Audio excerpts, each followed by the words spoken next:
नमस्कार, मैं हूं भास्कर मिश्रा। आपने देखना शुरू कर दिया है खबरों की दीवार सीजीवाल। आज हमारे साथ राष्ट्रीय कार्यकारिणी समिति, भारतीय जनता पार्टी राष्ट्रीय कार्यकारिणी समिति के सदस्य, प्रदेश के दिग्गज भाजपा नेता धर्मलाल कौशिक हैं। आज हम उनसे जानना चाहेंगे कि राष्ट्रीय कार्यकारिणी समिति में प्रदेश को स्थान देना कितना महत्वपूर्ण है। कौशिक जी, आपका स्वागत है। राष्ट्रीय कार्यकारिणी, भारतीय जनता पार्टी के राष्ट्रीय कार्यकारिणी के सदस्य के रूप में प्रदेश को जो पहली बार स्थान मिला है, खासकर बिलासपुर को, कितना महत्वपूर्ण है? देखिए, राष्ट्रीय कार्य समिति में जाना एक जवाबदेही है और दायित्वों का निर्वहन करना है। मैं सबसे पहले केंद्रीय नेतृत्व का आभार व्यक्त करता हूं, साथ ही प्रदेश नेतृत्व का आभार व्यक्त करता हूं। आपको मालूम है कि 2-3 महीने बाद में चुनाव है और जो दायित्व दिया गया है, मैं पूरे ताकत के साथ में जो किया जा सकता है सब करेंगे। मिशन है 2023 चुनाव।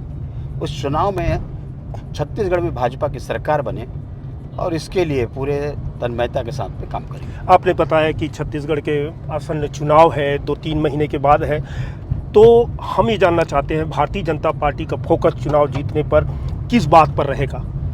देखिए, जो मुद्दे हैं उसमें आप देख रहे हैं कि जिस प्रकार से जो छत्तीसगढ़ बहुत बड़े उम्मीद के साथ में भूपेश ने जो जगाया, आज कर्मचारियों को डीए नहीं मिल रहा है, अधिकारियों को, उसके लिए हड़ताल कर रहे हैं, पूरे ऑफिसें सब बंद हैं जी। किसान परेशान हैं, व्यापारी परेशान हैं और जिस प्रकार से करप्शन का मामला जो आया है, चाहे वो कोल स्कीम का मामला हो जी, शराब का हो, आपका सैंड माफिया हो, लैंड माफिया हो, जो बढ़े हुए हैं, और इसके कारण में छत्तीसगढ़ की गाढ़ी कमाई का पैसा जो जा रहा है उसको बचाना और छत्तीसगढ़ के विकास में लगाना।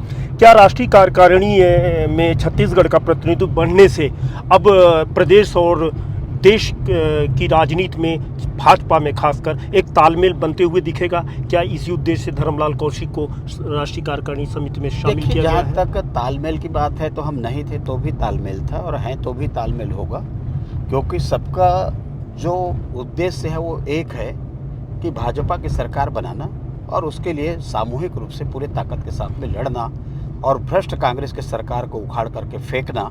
इस मिशन के लिए हम सभी प्रतिबद्ध हैं और प्रतिबद्धता के साथ में हम काम करेंगे। छत्तीसगढ़ में होने वाले चुनाव को लेकर भारतीय जनता पार्टी के पास क्या मुद्दे हैं जिसे आप बताना चाहेंगे?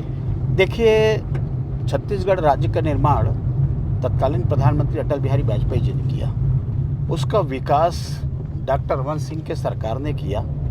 आज मोदी जी का हमको जो यहाँ पर सहयोग जो मिल रहा है, ये तमाम मुद्दे हमारे रहेंगे कि 15 साल का हमारा जो विकास है, मोदी जी आज वर्तमान में जो सहयोग कर रहे हैं, और चाहे धान खरीदी में हो, चाहे प्रधानमंत्री आवास हो, चाहे जल मिशन हो, या जो छत्तीसगढ़ के विकास आज कर रहे हैं, मैं कहूँगा राशि वही की है। और दूसरी बात, कांग्रेस की भ्रष्ट निकम्मी सरकार जिस प्रकार से घोषणा पत्र जारी किया और घोषणा पत्र जारी करने के बाद में आज जो वादा खिलाफी किया है, जनता बहुत गहराई से उसको देख रही है, शांति से देख रही है, समय का इंतज़ार कर रहे हैं और समय आने पर जनता बदला लेगी। चाहे वो शराबबंदी के नाम पर महिलाएं हों, रोजगारी के नाम पर हमारे बेरोजगार युवा साथी जिनको 2500 देने का उन्होंने वादा किया, और उसके अलावा बहुत सारे ऐसे घोषणाएं किए हैं जिनका आज हम यदि देखेंगे तो वादा खिलाफी में सरकार उतर गई है। कौशिक जी, जानना चाहेंगे कि छत्तीसगढ़ के चुनाव में भारतीय जनता पार्टी के उम्मीदवारों का चयन का मापदंड क्या होगा? आप राष्ट्रीय कार्यकारिणी समिति में पहुंच चुके हैं, तो ये सवाल आपसे वाजिब भी बनती है। देखिए, जहाँ तक मैं समझता हूँ कि मापदंड की बात है तो जो जीत करके आ सके, ये प्रथम मापदंड होनी चाहिए, और जीत करके आने वाले प्रत्याशी को ही पार्टी टिकट देगी। बाकी हमारे संसदीय बोर्ड है, प्रदेश में चुनाव समिति है, ये सब जब समय आएंगे तो तय करेंगे, लेकिन प्राथमिकता होगी कि सरकार बनानी है तो जो जीत के आ सके वो प्राथमिकता। कमोबेश आपने सारे उत्तर दिए, उसमें एक और जोड़ दूं जो इसी से जुड़ा हुआ है। क्या नए चेहरे को स्थान मिलेगा या पुराने दिग्गजों को खिसकाया जाएगा? इस पर भी एक बार कुछ बोलना चाहेंगे? हर चुनाव में कोई पूरा परिवर्तन नहीं होता।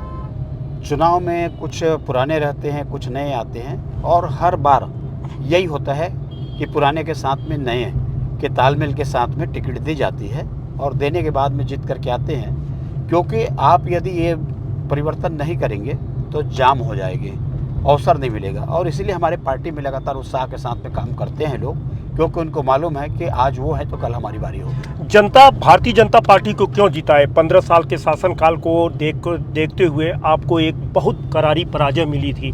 अब सवाल उठता है कि 2023 में भारतीय जनता पार्टी को जनता क्यों चयन करे?